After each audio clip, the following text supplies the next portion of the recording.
So I wanted to go ahead and record the imperialism because I'm going to flip this to try to get us kind of caught up. We're a little bit behind from where I want us to be. So I'm going to try to move pretty quickly. You all, as always, you have your textbook you can read, and that kind of thing. So, but this will kind of give you like my perspective. So when you get ready for the quiz and all that kind of stuff, the big thing is notice that we've got some economic interests. This depiction, this cartoon right here that shows you that eagle tip to tip. This is the result of the Spanish-American War in 1898, and we'll be talking about that as well.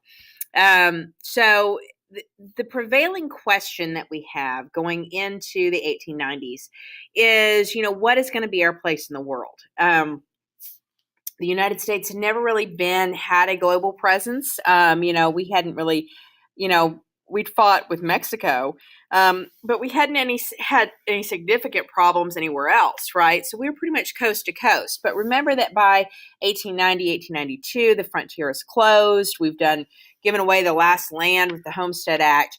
And there's kind of this anxiety about, well, what do we do with extra people? Like where are we going to get new markets and where are we going to get new resources? So there's kind of this bubbling like anxiety, and I'm kind of exaggerating a little bit, but there's this concern, like what's going to happen next? Like we've conquered, we're coast to coast, like what now, right? And so one of the things that we'll see happening is this increasing interest in overseas affairs and overseas business. And this overseas business will bring up the question, should we be imperial? Should we try to conquer other territories? Is that counter our founding principles? Remember, our founding principles are we wanted to be independent. Nobody should tell us how to govern ourselves. How can we then go to somewhere else and tell them how they have to be governed? And so this is a huge kind of prevailing question about whether this falls within the scope of our, kind of value system. Is this beneficial? I mean, we already have enough poor people. We already have workers. We already, have economic factors. Why do we want to take on anybody else's responsibility? So there's lots of kind of questions happening. Is it good to be a world power? Is it good to have to spend money on the military? And those kinds of things. And ultimately, you will have the United States engaging in imperial action beginning in like the 1890s. With the peak of it being in 1898 with the Spanish-American War. And then you'll start to see that by 1903, this kind of what the map looks like, with the United States having Midway, Hawaii. We've purchased Alaska from Russia. We have the Philippines and Guam, as well as having Puerto Rico. So we have kind of these areas that we've now expanded to. And, after 1903, things kind of settle down. You don't really see the United States trying to expand its influence anymore. Certainly by the time you get to 1912, 1913, 1914, with Woodrow Wilson as president, he's not at all interested in global power. In fact, he believes that American imperialism is a misjudgment. But it's ironic that he ends up getting us into World War I, where we basically go over and fight in France in order to make the world safe for democracy. So these things are kind of tangled up together. They're tangled up with the progressive era because the progressive era not the progressive era, the Gilded Age, because the Gilded Age is this period of this profound expansion, this expansion mindset. It's this period of, production and factories and industrialization, urbanization, all those kinds of things. And you have increasing transportation and communication systems, right? And you have this expansive mindset. And this is kind of where it factors in, if we have more consumers, we can sell our stuff. If we have more resources, we can make more stuff. But if we bring people in, or if these people from Puerto Rico can come into our country, that just adds to the number of poor, that adds to the number of people in the cities. What can we do about that, right? So this is kind of where the questions come in about the American Empire and why it's tangled up with the Gilded Age in the broad sense, the progressive era, and the question about, don't we have enough to take care of? Don't we have enough problems to try to solve? Why are we trying to solve somebody else's problem? And then ultimately culminating with World War I. And all of this, the imperial period and the World War I period, will lead to a major backlash against global involvement and will usher in an isolationist period that begins in the 1920s and really lasts until you have Pearl Harbor. So the U.S. will get pretty burned out on this, and will actually get burned out on it pretty quickly. It's going to happen pretty fast after Teddy Roosevelt becomes president, or I'm sorry, after he leaves the presidency. So this is kind of what I had just said about the anxiety about industrialization, the need for markets, and the concerns about, we need a pressure valve for people who are frustrated in the cities. But there's also a fair amount of cultural superiority, Anglo-Saxonism, white supremacy, and that kind of thing. And so then you go from that into kind of this larger concept of imperialism, which was really kind of all over the globe at this point. When you're talking about imperialism, you're talking about countries that are dominating somebody who's weaker, politically, economically, militarily. And it's really about trying to gain access to new markets. And so you have England engaging in this. Spanish still has some imperial holdings. France, Belgium, the Germany territories. Everybody's trying to have some colonial territories, some imperial territories. So it's not at all unusual that the United States would be attracted to this. This is what the big, powerful countries were doing. I mean, everybody's doing it, right?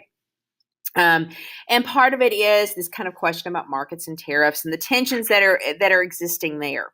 And so imperialism can take on two forms. One, which is we send our military in, we kick your butt, we take your stuff. The other one is we pick leaders and rulers that will do exactly what we say, and that's where we get the term protectorate. Also driving imperialism, that social Darwinism, survival of the fittest. The United States is big and bad and tough, and so we're, if you can't fend us off, then I guess you don't deserve to be an independent country. So you absolutely have that. You absolutely have this notion that God intends for the United States to expand, as well as Anglo-Saxonism, that English-speaking kind of English culture. That background, as you saw with Andrew Carnegie and from, was it chapter 18, where he talks about this, imagine what would have happened if somebody other than Britain had been in the United States.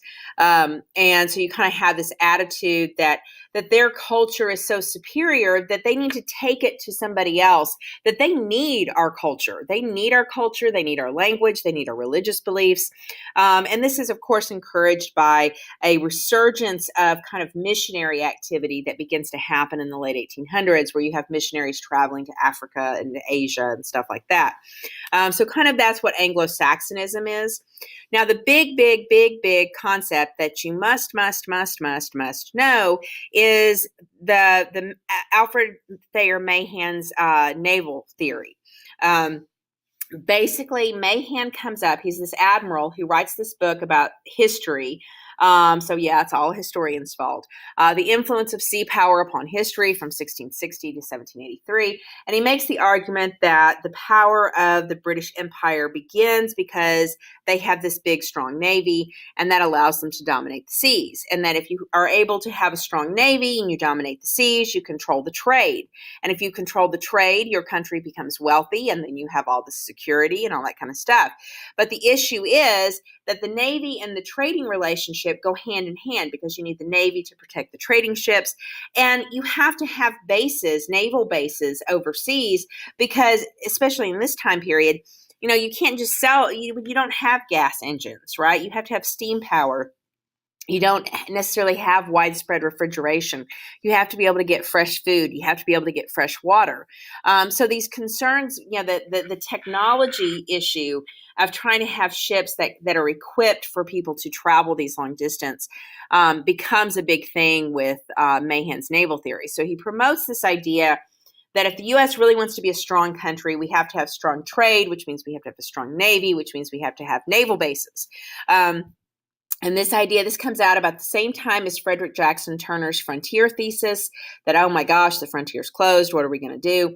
And so it kind of becomes, okay, this is the next thing we need to tackle. This is where we're meant to expand to. And it becomes highly popular in Congress. Teddy Roosevelt loves this idea. Henry Cabot Lodge, most of your Republicans are crazy about it. And businesses are okay with it too, because they're thinking new people to sell our stuff to, right? And of course, you also have the notion that if we're spending money on a Navy and kind of building up our Navy, that might kind of stimulate the economy a little bit. Remember, you have a financial panic in 1893.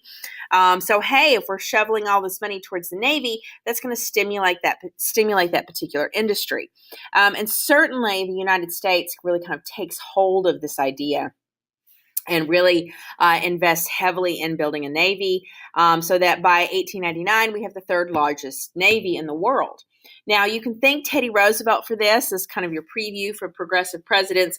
Teddy Roosevelt, who had worked his way up in New York politics as a New York state legislator, then as the police commissioner in New York City, was known as a big progressive, going after saloons that were open on Sunday, cleaning up red light districts, trying to encourage sanitation.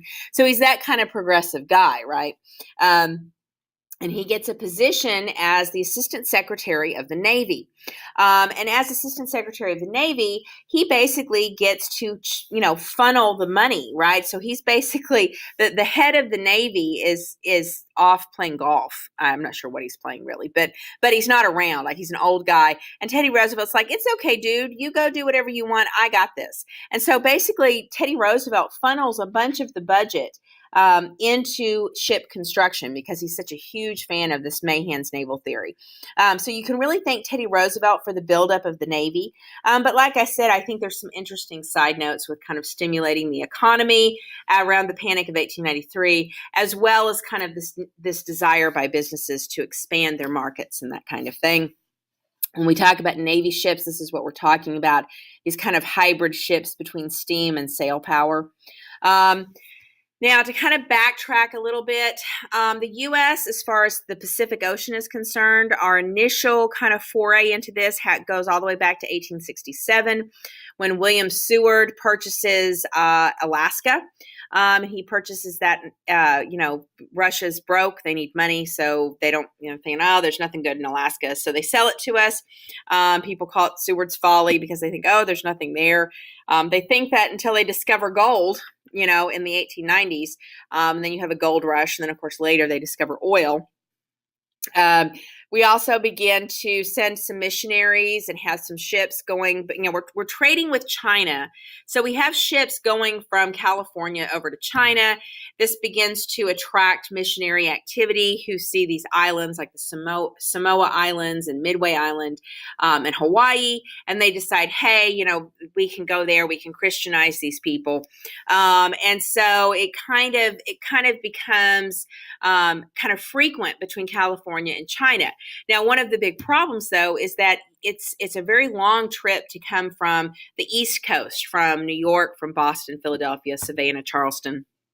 There, you have to go all the way around South America at this point, okay? The Western Hemisphere is connected. There is no canal cutting through Panama, so you have to go all the way around. So it's a really long trip. So beginning in the late 1800s, you certainly have first France and then England being very interested in building a canal in Panama. We'll talk about that a little bit more later.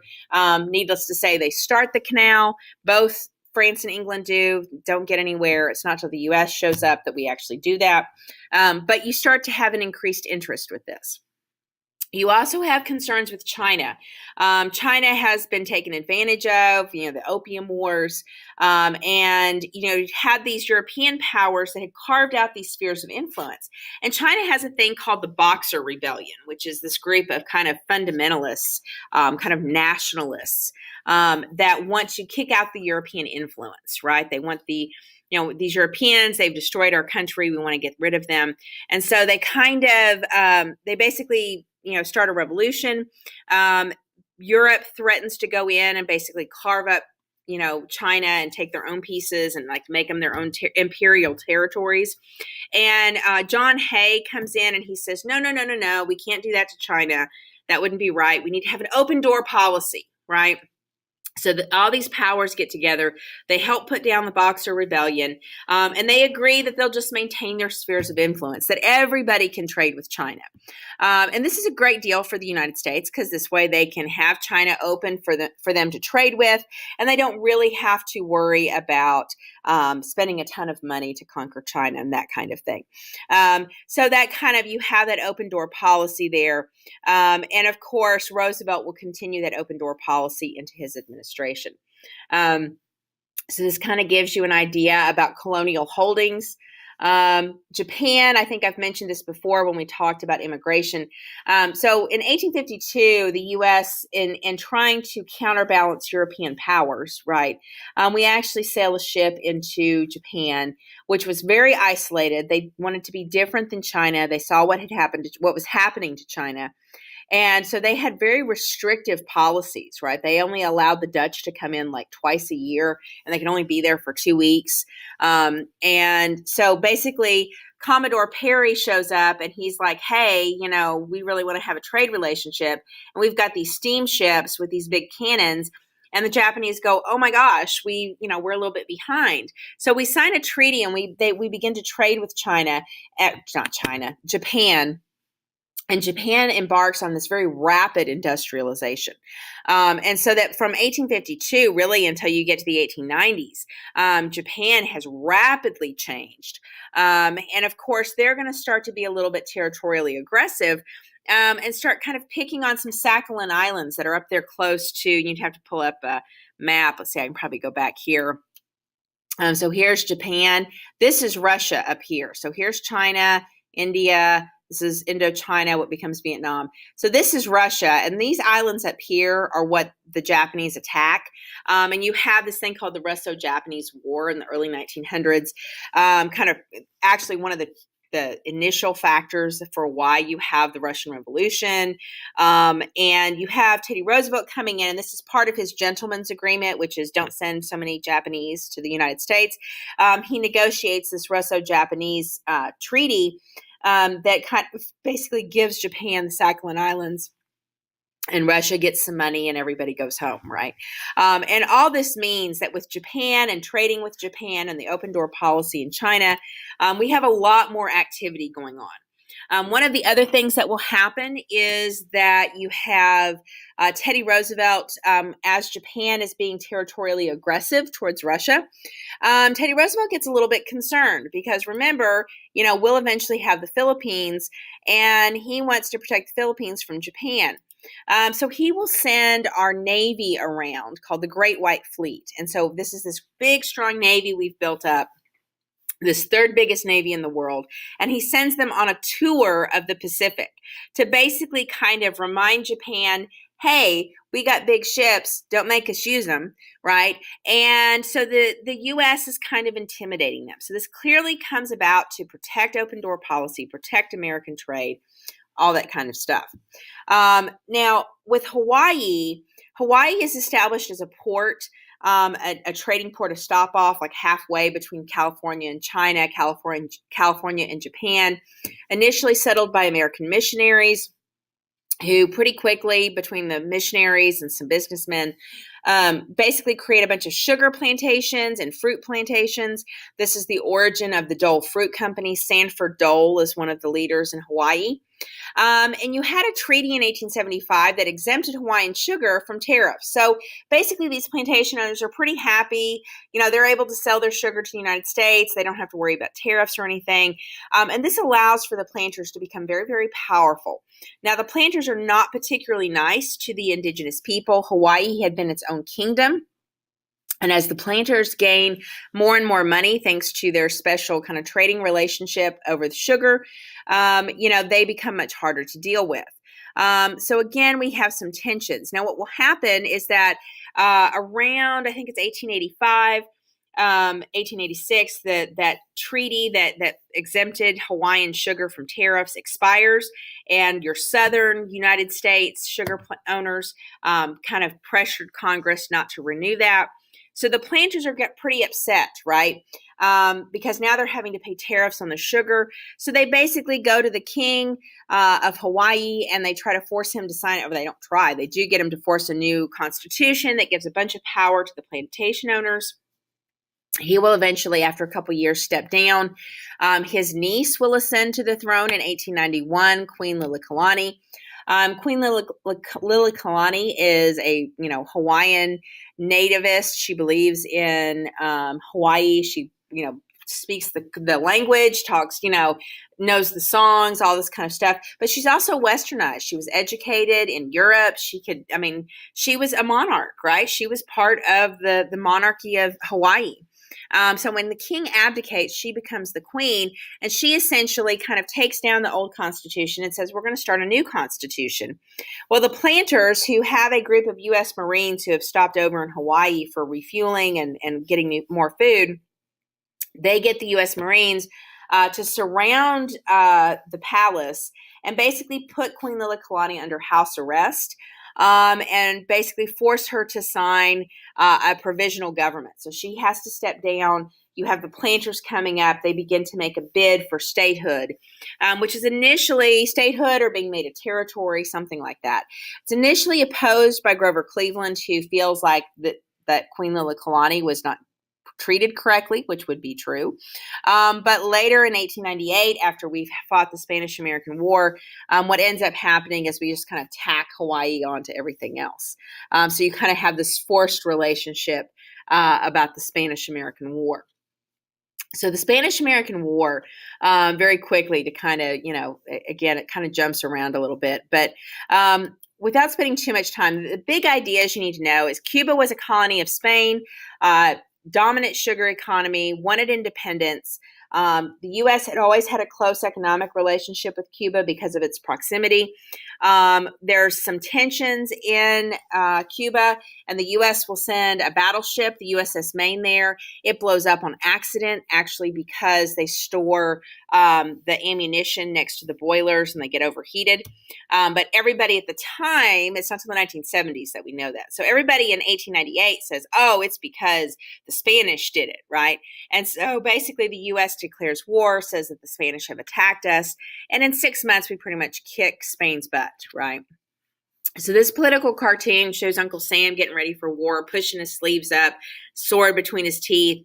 If you have this pulled up full screen, you'll see it talks about the De La May letter, which is a letter kind of insulting McKinley for being kind of a blowhard.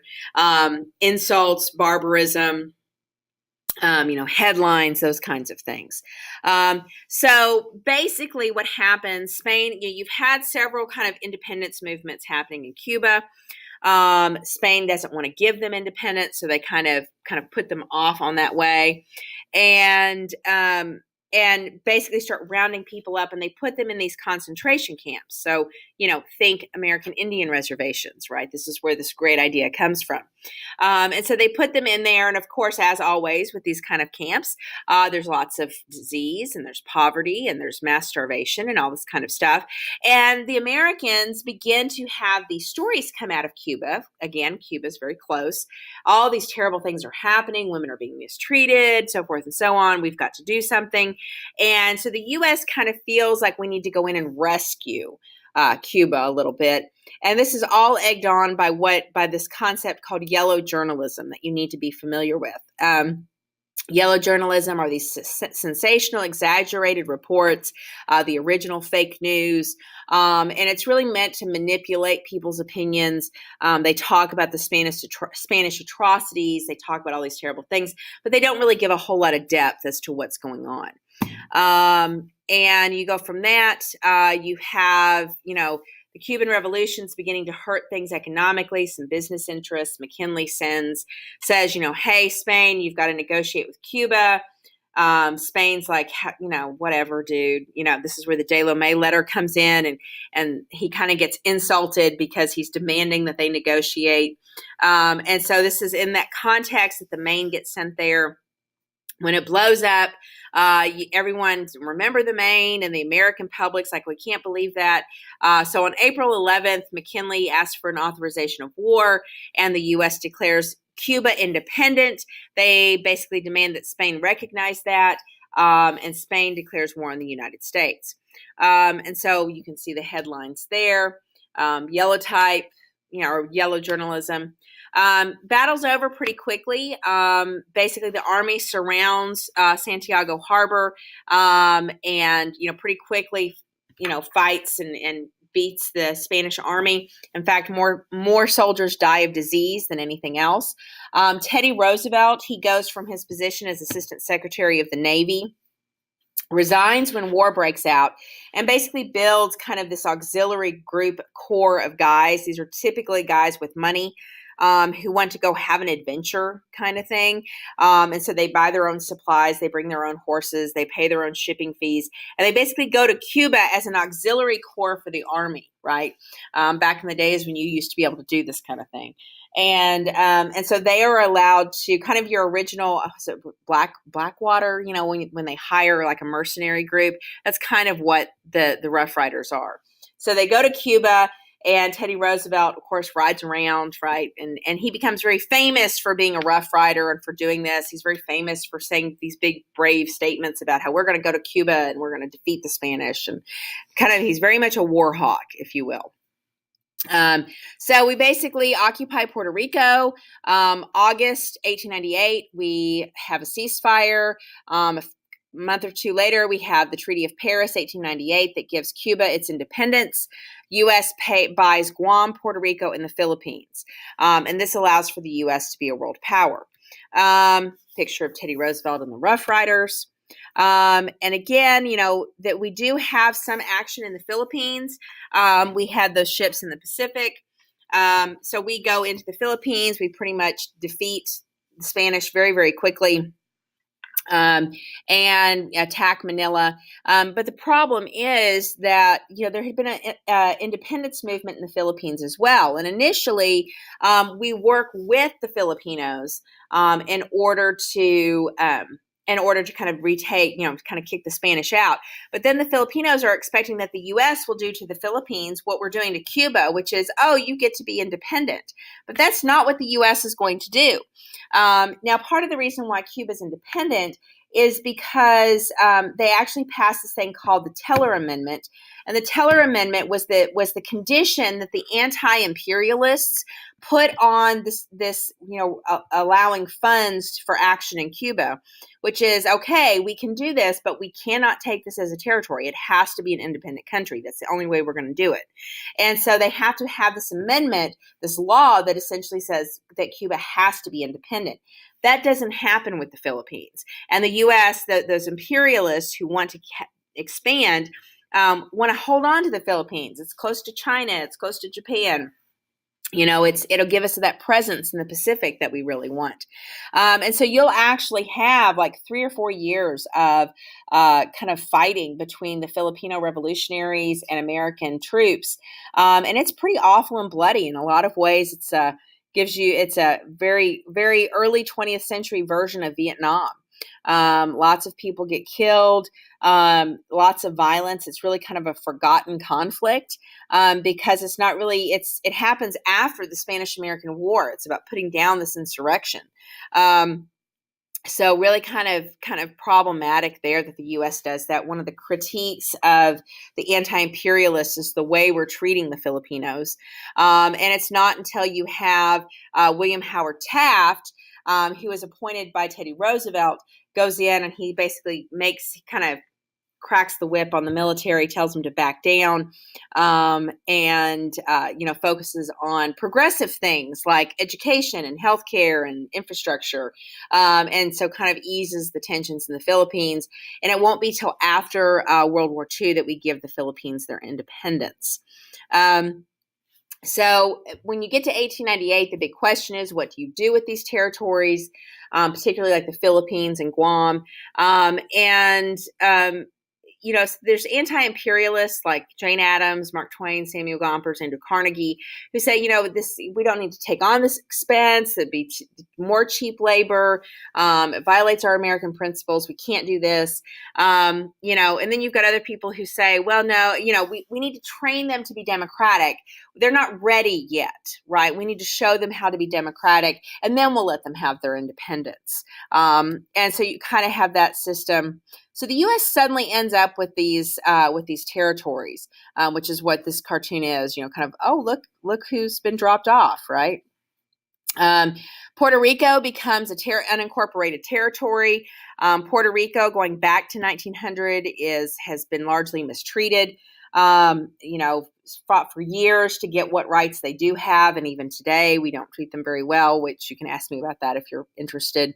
So then you have I told you about the Teller Amendment. Then you're going to have the Platt Amendment that gets passed. This kind of circumvents the Teller Amendment, which allows for the U.S. to control Cuba with a military governor until Cuba creates a constitution that is satisfactory to the United States. In other words, we don't trust you to make your own constitution. We're going to keep our military there until we're satisfied that you have the constitution that we think is acceptable.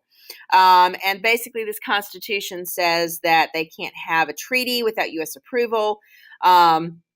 The U.S. Can have naval stations there. We control the Cuban debt, and that we have the right to intervene in Cuba whenever we want. And so this will essentially make Cuba a protectorate until 1934, when they finally accept the Constitution and we kind of leave. But then we maintain this really tight influence over Cuba until Castro kicks us out in the 1950s, and that leads us to the Bay of Pigs and the Cuban Missile Crisis. So that's kind of the backstory there. We'll talk about this cartoon in a little more detail. This is in the American Yop, but kind of an interesting cartoon. And again, factors contributing to the Spanish-American War, the big things you need to know: American investments, sympathy for Cuba caused by the yellow journalism, and the sinking of the USS Maine. The U.S. becomes a naval power. We become an international power, and Cuba is independent, but the U.S. kind of controls it because of the military action, because we're controlling their constitution. You had the Philippines, Puerto Rico, and Guam, which we purchase, and then we basically make territories. We annex them, all that kind of stuff. So that kind of gives you an idea about the Spanish-American War. And of course, the big thing is what we get there, this idea of the presence of the United States. Now, once we have these, the Philippines and Guam, the U.S. becomes very interested in creating this Panama Canal. Teddy Roosevelt will famously be kind of like, hey, I'm not going to even ask Congress for permission. I'm going to do this. And he notably goes to Colombia, which is this country right here, and says, oh, hey, I'll buy Panama from you. And Colombia is like, no, we don't really want to sell Panama. And Panama, of course, wants to be independent from Colombia. So Teddy sends a naval ship, and kind of it camps out outside of Panama or outside of Colombia. And Colombia, kind of at the point of a gun, agrees to let Panama go. And the deal with Panama is that we will build this Panama Canal, and we will have rights to this Panama Canal in exchange for supporting Panamanian independence. So you have this kind of quick route. It's an international waterway that significantly shortens the trip. Every now and then that pops up on a test. Which this is what I just kind of told you about Teddy Roosevelt essentially forcing Colombia into selling, ignoring the issues that Congress didn't want to spend any money on it or anything like that. And he basically just kind of forces the issue. And so you have, in 1999, the Panama Canal is actually returned kind of to Panama. It's an international waterway, so it doesn't really belong to anybody anymore. Big thing, and I won't go into too much of this. There's a lot of challenges to building the canal. It's really dangerous. It takes forever. There's changing elevations. It's kind of a feat of American ingenuity and American technology. And you've got some other things like the discovery of that mosquitoes can spread yellow fever, and that if you drain water away, that you lessen the the tendency of mosquito-borne diseases and that kind of thing. Roosevelt corollary. So the other aspect of imperialism will be that Roosevelt will essentially come up with, he'll kind of make an addendum to the Monroe Doctrine. And the Monroe Doctrine told Europe, hey, don't mess with our hemisphere, right? You know, Europe, you stay out. This done in the early 1800s when you have all these independence movements. Well, Roosevelt then adds a corollary to the Monroe Doctrine, where he basically says not only should Europe stay out of the Western Hemisphere, but the U.S. is responsible for maintaining stability in the Western Hemisphere. So if there is instability, i.e. Panama, for instance, we have a right and an obligation to send troops in, to put pressure on, to interfere. That we basically, we're the big brother and this is our house, and all the North and South America, Central America, if we don't like what's going on, we have something to say about it, right? And so he uses the phrase, speak softly but carry a big stick. So the Roosevelt corollary is definitely, it's part of kind of the long, complicated relationship the United States has with Central and South America. And some of those issues. William Howard Taft, when he replaces Roosevelt as president in 1909, he'll kind of tweak the Roosevelt corollary and kind of embrace the idea of dollar diplomacy. This kind of builds on his experience in the Philippines, where if you invest in countries, that this tends to promote better feelings. However, all this business investment in Central and South America leads to the exploitation of people, of native people there, and of people that are from those areas, hence Guatemala and El Salvador, and the long, complicated history there. So you have lots of exploitation of people. And in addition, when there's exploitation of people and there's political instability, the businesses turn to the U.S. government and say, help us, our business or interests are being threatened. And so then, of course, the U.S. comes knocking and we say, oh, hey, we have to protect our interests. So it's a complicated relationship between the Roosevelt corollary and dollar diplomacy and increasing intervention. But just kind of know that's the origin of it. So the big concept is you've got economic policies like dollar diplomacy and open door policy that help drive American intervention, that help perpetuate American influence. You've got the U.S. embracing global action and rejecting isolationism, in part because of yellow journalism, in part because of economic interests, and of course the need for new products and the need to protect trade and that kind of thing. So this is kind of imperialism. So hopefully I hope it didn't go too long. Looks like I went about 40 minutes, sorry. But this kind of covers the lecture portion, and we will finish this up in class, and we'll look at some documents. And so hopefully you listen to this and can ask me some questions.